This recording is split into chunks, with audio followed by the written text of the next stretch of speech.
आप देख रहे हैं एबीपी लाइव। मैं हूं आपके साथ वंशिका सिंह। प्रधानमंत्री नरेंद्र मोदी ने 2024 के लोकसभा चुनाव में 370 सीटों पर भारतीय जनता पार्टी की जीत का दावा किया है। उनके इस दावे को बीजेपी आत्मविश्वास बता रही है, जबकि विपक्षी दल इसको अहंकार कह रहे हैं। लोकसभा में राष्ट्रपति के अभिभाषण पर जवाब प्रस्ताव में अपने संबोधन में बोलते हुए नरेंद्र मोदी ने पहली बार लोकसभा चुनाव में सीटों का लक्ष्य सामने रखा है। पीएम मोदी के इस दावे के बाद विपक्ष की तरफ से बयानबाजियां शुरू हो गई हैं। राष्ट्रीय जनता दल के सांसद मनोज झा ने सवाल किया है। उन्होंने कहा है कि ईवीएम पहले सेट है क्या, तो कोई इसे सपना बता रहा है। पीएम मोदी ने कहा कि जिस तरह से देश का मिजाज है तो एनडीए को 400 से ज्यादा और बीजेपी को 370 सीटों पर जनता दल दिलवाएगी। बीजेपी 435 सीटों पर चुनाव लड़ती आ रही है, तो क्या इस बार और ज्यादा सीटों पर उम्मीदवार उतारने की तैयारी है? पीएम मोदी की हर गारंटी का क्या कैलकुलेशन है, इसे समझने के लिए एक बार सीटों का गणित और पिछले 3 सालों के लोकसभा चुनाव के ट्रेंड पर नजर डाल लेते हैं।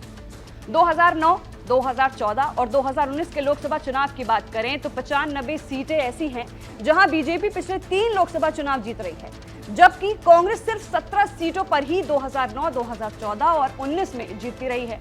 2014 और 2019 में बीजेपी ने 173 सीटों पर जीत हासिल की, जबकि कांग्रेस के पास ऐसी सीटें 34 ही हैं। इन सीटों को बीजेपी और कांग्रेस का गढ़ माना जाता है। कमजोर सीट पर नजर डालें तो 199 सीटों पर बीजेपी 3 में से एक भी चुनाव नहीं जीती और ऐसी 309 सीटें हैं जिन पर कांग्रेस एक भी चुनाव नहीं जीत पाई।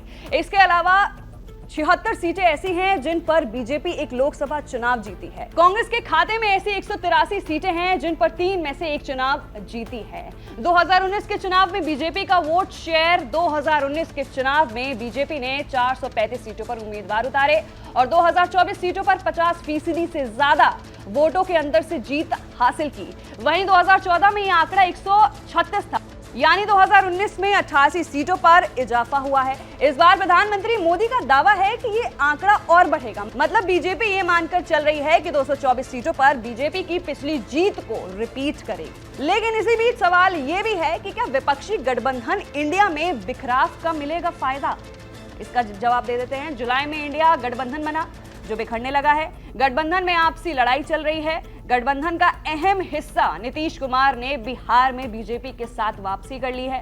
उधर पश्चिम बंगाल की मुख्यमंत्री ममता बनर्जी अकेले चुनाव लड़ने का ऐलान कर चुकी हैं।